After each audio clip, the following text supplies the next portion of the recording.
Welcome to On the Rail with Techno Tawsh. I'm sitting here with MAAHEZ, who I actually met out here in Los Angeles, but he's from Miami, which is ironic, right? Because we started On the Rail in Miami and now we're here in California. So welcome to the show. I wanted you to tell us a little bit about your story and how you got into electronic music and producing to begin with. Thank you for having me. What's up, guys? My name is MAAHEZ. I started making music when I was really young. I was in a rock band. Then in Miami, I worked with some of the biggest Latin artists and some really big rappers. But I felt like I always had a passion for electronic music. And I remember going to my first electronic music festival, which was actually Ultra in Miami. From there, I was like, man, I really want to do this. And I just envisioned myself on stage and got into actually producing electronic music about 10 years ago. It's been a wild ride.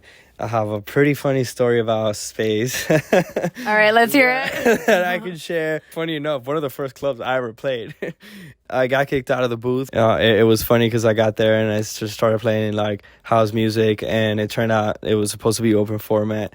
And I was like just really confused. Now I'm one of like really good friends with the owners. I'm actually gonna be playing there pretty soon on the actual terrace, which I'm super excited about because it's like full circle moment for me. So I started, with the Moonbaton scene, and when trap house and stuff was a thing, slowly like evolved into like house music. First time going to Ibiza, DC-10, all that, and I was like, okay. And I think as we get older, our music taste matures a little bit. Now I've been working on house music, tech house, and, with a little techno influence, and love what's happening in the scene with how these genres are evolving and kind of like combining each other too. So I've always been about that, like being the bridge, and I love mixing and combining different things and kind of give it a fresh spin to what's already happening right now. First of all, congratulations to when you're going to be on the terrace. Yeah. Hopefully once we get that date, we can definitely talk about it on the show. Of course, I'll promote it once the flyers come out and everything.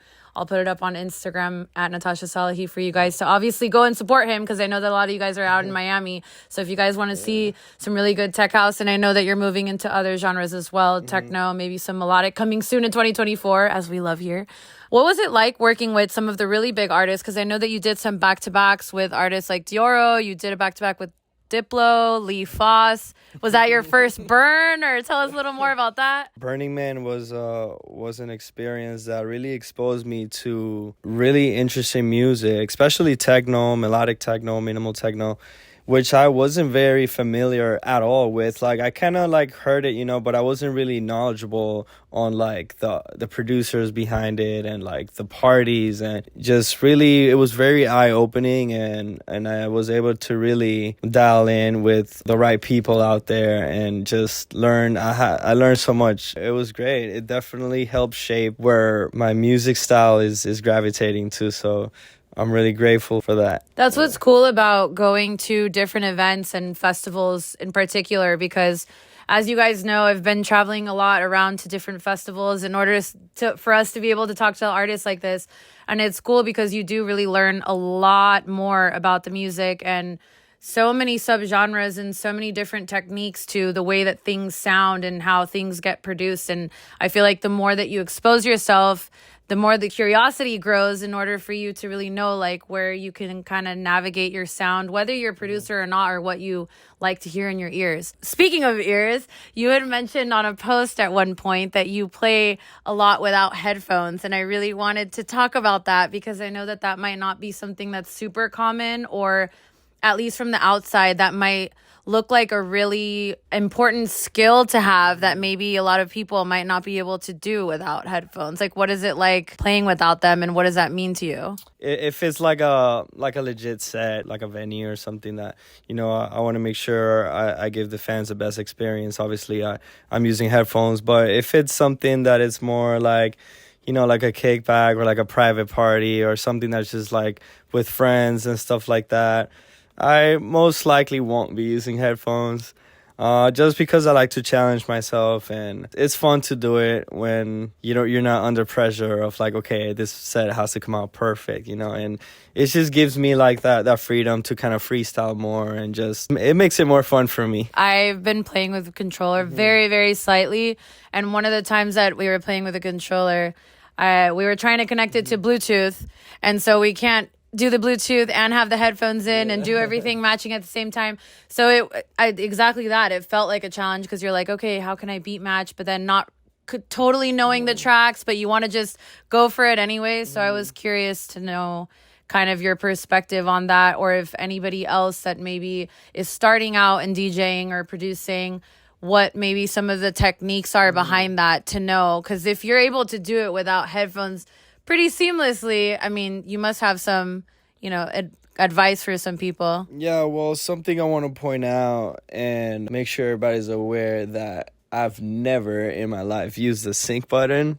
But even when I'm not using headphones, when you actually zoom into the wave on the CDJs, you could see where the kick is hitting, and it has a line on the grid. So similar to when you're producing music on Ableton, you have a grid and you could see where the waveform is lining up with the other song, right? So if I'm able to see, okay, like the kick is aligned with the grid, and I can line them up visually, then I know.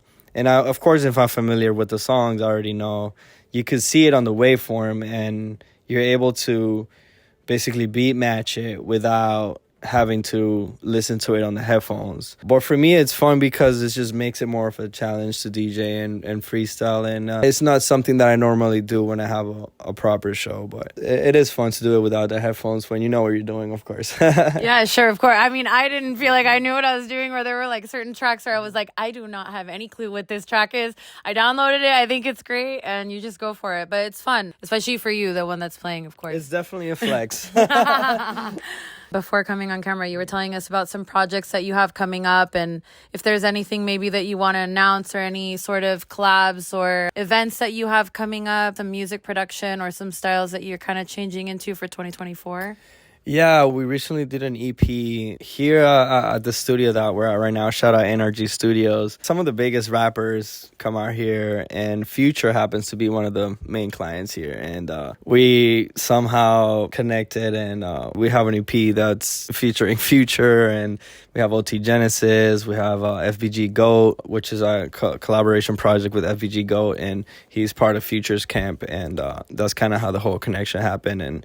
And we got Lil Uzi on it. We got EST Gee, OT Genasis, Future, and FBG Goat. So that's kind of like the bridge, what I was talking about earlier with the hip-hop and the tech house, and kind of like what Fred Again and these guys are doing, with a lot of the remixes that are popping off, Baby Again, and that kind of vibe seems to be very welcomed. I like how the crowd is reacting to it, so we kind of gave it a fresh spin to that concept of bringing the hip-hop world with the tech house and techno. What does tech house mean to you? I don't really see it as genres. Like, I just make music that I like and that I like to play for people, for them to dance and enjoy themselves and forget about the problems for a little bit, and that makes me happy, So for me, tech house is just a way to express myself and my art, in my own way, just like any other genre that I feel like I can relate to it. And I like to be part of communities that have like the same kind of vibe, I think it's interesting kind of merging hip hop or rap into electronic music. Do you have maybe any sort of insight on that and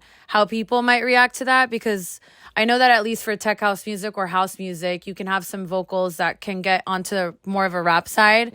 I'm curious your thoughts of how that might be perceived from the overall electronic music community. Yeah, I mean, I always thought like music, there's no rules, and you either gonna like it or you're not. We make everything from the heart, and we put like everything into it.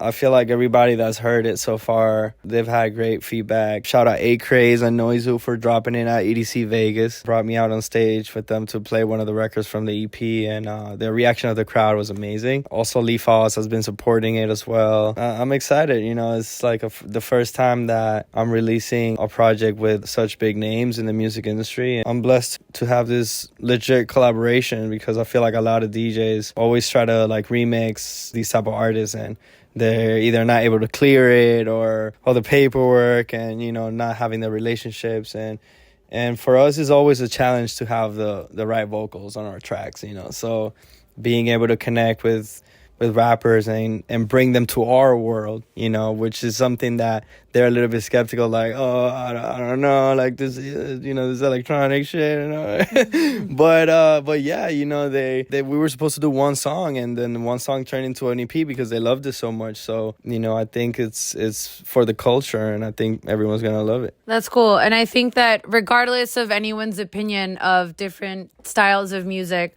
I think that electronic music, what is so important about it is that it brings everybody together, and you still kind of have that foundation of plur, or, you know, everybody loving each other, or, you know, kind of that foundation. So I think regardless, it's cool to be able to turn people on that maybe not have been into it so much, you know, just like in the case that you're saying. So that's what's really cool about, I think, this world. But the last question I'm going to finish off with, and if there's any last words that you want to say, of course, make sure to say them if there's anything you want to promote. But I actually do a live stream every Thursday on Twitch, and I cook while I play electronic music. So I want to know what your favorite food is, or if you have like any favorite dish or something that just like really hits home, you could eat it all the time. My favorite food, I mean, I mentioned earlier, I'm from the 305, so you know I love my Cuban food, and that's definitely one of my favorite foods. I love Mexican food too. I love tacos. Cuban and Mexican, I think, is my favorite food. For Cuban, what's your favorite dish? You gotta have like one. Arroz con pollo, plátano maduro. That's pretty much the one. I was like, pollo tropical. I was just telling someone earlier, I was like, God, that garlic cilantro sauce. I'm like, yeah.